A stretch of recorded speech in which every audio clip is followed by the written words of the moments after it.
My own sister stole my wedding venue and tried to ruin my life. So I did the unthinkable. I married her fiancé instead.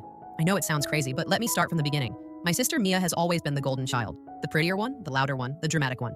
I was the quiet sister, the responsible one. The type who planned her life carefully and never asked for anything I didn't earn. So when I got engaged to Daniel, I genuinely thought my family would be happy for me. They weren't, not really. They were happy for Mia's role as bridesmaid, happy for the spotlight she would get, happy for how she would look in photos. No one realized that every milestone in my life always somehow became her moment. But I still loved her. I still trusted her. Until the day she stole my wedding venue. I had dreamed of that place. A lakeside hall with glass walls, flowers hanging from the rafters, sunset touching the water. I booked it a year in advance. I planned every detail with love. And then one morning, I got a call. My booking had been canceled. I rushed there in tears and found the truth. Mia had paid more money, given my name, taken my date, and claimed the venue for her own wedding. That was the day I found out she and Daniel were having an affair. I didn't scream. I didn't slap anyone. I didn't make a scene. I just walked away, because sometimes silence hurts louder than violence.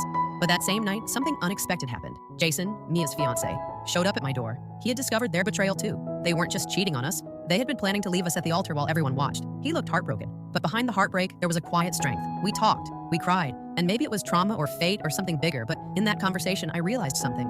We were the ones who truly loved. And we were the ones who didn't deserve any of this. At first, the idea sounded insane, unthinkable, impossible. But pain makes you brave. Jason suggested it softly, almost whispering, why should they get to destroy us? Why can't we choose ourselves instead of them? I didn't say yes, not instantly. I didn't want revenge to be the reason I wore a wedding dress. But the more I thought about it, the more I realized, and this wasn't about hurting them. It was about stopping them from hurting us ever again. So we did it. We kept everything quiet. And on the day that was supposed to be my wedding, the day Mia stole, I still got married. To a man who treated me with dignity, to someone who didn't see me as second best, to someone who chose me, completely without hesitation. I walked down the aisle, not shaking with fear, but with a quiet kind of strength. People looked shocked, yes. Whispers filled the air. But for the first time in my life, I didn't shrink to make anyone comfortable. And then the doors opened.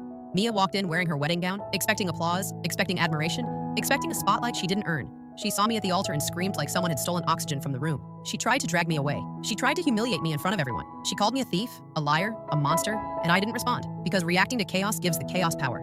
Jason turned to her and said the sentence that ended everything. You didn't lose because someone took something from you. You lost because you tried to destroy someone who loved you. The silence afterward was deafening. She ran out, crying, humiliated by her own actions, not mine. And we said our vows, not to get revenge, not to win, but to choose peace, even in the middle of a war. People talk about marriage like it's the final chapter of a love story. For me, it was the beginning of choosing myself. That day wasn't perfect. It wasn't the wedding I dreamed of as a little girl, but it was the moment I stopped letting other people decide my worth. My sister stole my wedding venue, but she didn't steal my happiness, because sometimes the most powerful revenge is simply living the life someone tried to destroy.